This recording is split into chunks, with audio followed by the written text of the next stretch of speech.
ఉప్పల్ పక్కకి పిరిజాది కూడా కార్పొరేషన్ ఏర్పడింది. తెలంగాణ ఏర్పడిన తర్వాత అందులో ఒక గ్రామం పర్వతాపురం గ్రామం. జనరల్గా ఒక గ్రామం ఒకటే రెవెన్యూ కింద ఉంటుంది, కానీ ఆ గ్రామం మాత్రం 3 రెవెన్యూలుగా కొనసాగిన గ్రామం. ఆ గ్రామంలో సాలార్జంగ్ కంచా, ఆ గ్రామంలో సాలార్జంగ్ కంచా 350 ఎకరాలు కలిగి, దానికి ఓనరు బుద్ధరామ్ సింగ్ ఓనర్. వాళ్ళ కుమారులు రంజిత్ సింగ్, రామచంద్ర సింగ్, దీప్ చంద్, విక్రమ్ సింగ్, పూల్చరణ్ సింగ్, వారికి 5 కుమారులు. ఆ 350 ఎకరాల సాలార్జంగ్ కంచకు మ్యాప్ లేదు, సర్వే నెంబర్ కూడా లేదు. వాస్తవం వాళ్ళు 85 నుంచి అమ్ముకుంటూ వచ్చింది. ఇక 20,000కో 10,000కో ఎకరం చొప్పున అమ్ముకుంటూ వచ్చిండ్రు. ఈ 85 నుంచి అమ్ముకుంటూ వచ్చేటువంటి ల్యాండ్లకి ప్రధానంగా కొనుగోలు చేసిన వాళ్ళు ఎవరంటే సత్యనారాయణపురం కాలనీ. ఇప్పుడు శశిధర్ రెడ్డి గారు అయితే అంటుండ్రు, మొట్టమొదలు కొన్నట్టిన సత్యనారాయణపురం కాలనీ పేట 90 ఎకరాలు కొన్నారు వాళ్ళు, 90 acres. ఆ తదుపరి సాయి ప్రియా ఎన్క్లేవ్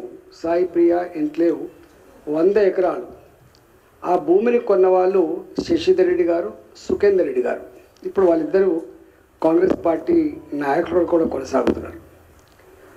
అదేవిధంగా సాయి ఐశ్వర్య 80 ఎకరాలు. ఇట్లా 350 ఎకరాల భూమిని వాళ్ళు అమ్మడం జరిగింది.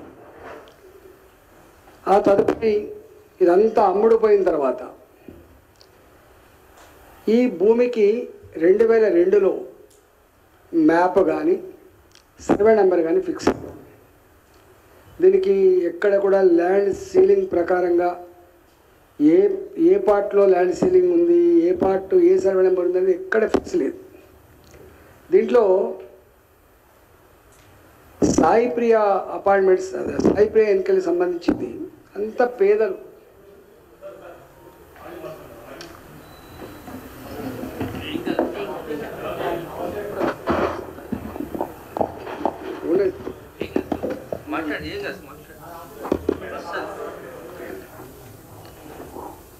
దీంట్లో సాయి ప్రియా ఎన్క్లేవ్ 350 మంది చిన్న చిన్న ఉద్యోగులు, అంతా ఎక్కడ చాలా దూరం ఉన్న ప్రాంతం కాబట్టి ఆనాడు సాయి ప్రియా ఎన్క్లేవ్ వాళ్ళు అంత చిన్న చిన్న ఉద్యోగులు, మరి నెలకు 500 రూపాయలు చొప్పున, సంవత్సరానికి 6,000 రూపాయలు చొప్పున, ఒక 5 ఏళ్ళు ఇన్స్టాల్మెంట్స్ అయితే ఆ ల్యాండ్ వచ్చింది. అంటే ఒక మాట చెప్పాలంటే చాలా పేదవాళ్ళు, రెక్కాడితే డొక్క నిండిన వాళ్ళు ఆనాడు 30 ఏళ్ళ క్రితం 35 ఏళ్ళ క్రితం ఈ భూమి కొనుక్కున్నారు. ఆ తదుపరి వాళ్ళు పాపం కొంతమంది ఇల్లు కట్టుకున్నారు. ఇప్పుడు ఇంతలోనే దాంట్లో 2002 తర్వాత సమస్య వచ్చింది. ల్యాండ్ సీలింగ్ ప్రకారంగా కొంత భూమి పోతుందని చెప్పి, కానీ ఎవరు దాన్ని పట్టించుకోలే.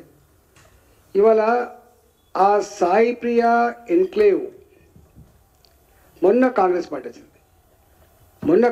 వచ్చిన తర్వాత వాళ్ళకు అన్ని పర్మిషన్ ఉండగా కూడా వాళ్ళు కొనుక్కున్నటువంటి భూమిని అకారణంగా కట్టుకున్న ఇల్లు కూల్చేసారు.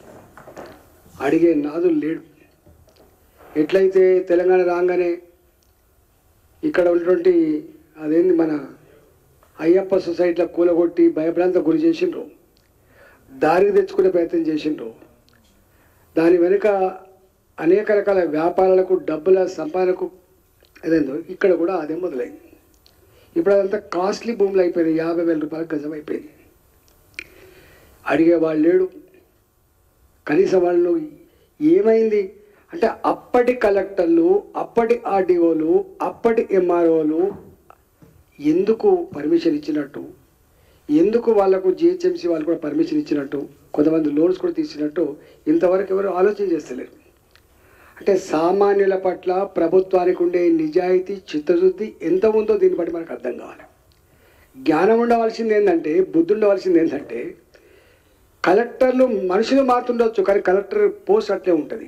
ప్రభుత్వాలు మారుతుండొచ్చు. 85 నుంచి మొదలుపెట్టి ఎన్టీ రామారావు ప్రభుత్వం నుంచి మొదలుపెట్టి ఇవాళ రేవంత్ రెడ్డి గారి ప్రభుత్వం వరకు కూడా ఉండవచ్చు. కానీ ఈ పేదల భూములు మాత్రం కాంగ్రెస్ పార్టీ వచ్చిన తర్వాత వాళ్ళ ఇల్లు కూల్చివేయబడ్డాయి. ఇవాళ మనకు అప్పుడప్పుడు వస్తూ ఉంటారు. మీరు చూసిన ఎల్బీ నగర్లో ఈ భూములన్నీ కూడా ప్రభుత్వ భూములు, పురంబోగు భూములు అని చెప్పి 30 ఏళ్ళ తర్వాత ఆనాడు కొనుక్కున్న భూములు, బాజాప్తా పర్మిషన్ తీసుకున్న భూములు, బ్యాంకు రుణాలు తీసుకొని ఇల్లు కట్టుకున్నటువంటి ఇండ్లు 30 ఏళ్ళుగా ఉంటుంటే ఎల్బీ నగర్లో మొన్న కేసీఆర్ గారు వచ్చిన తర్వాత మునుగోడు ఎన్నికల సందర్భంగా జీవో నంబర్ 118 అని చెప్పి రెగ్యులైజ్ చేసే ప్రయత్నం చేసిందంటే ఎంత దారుణమైన సిస్టమ్ ఉందో మనకు అర్థం కావాలి.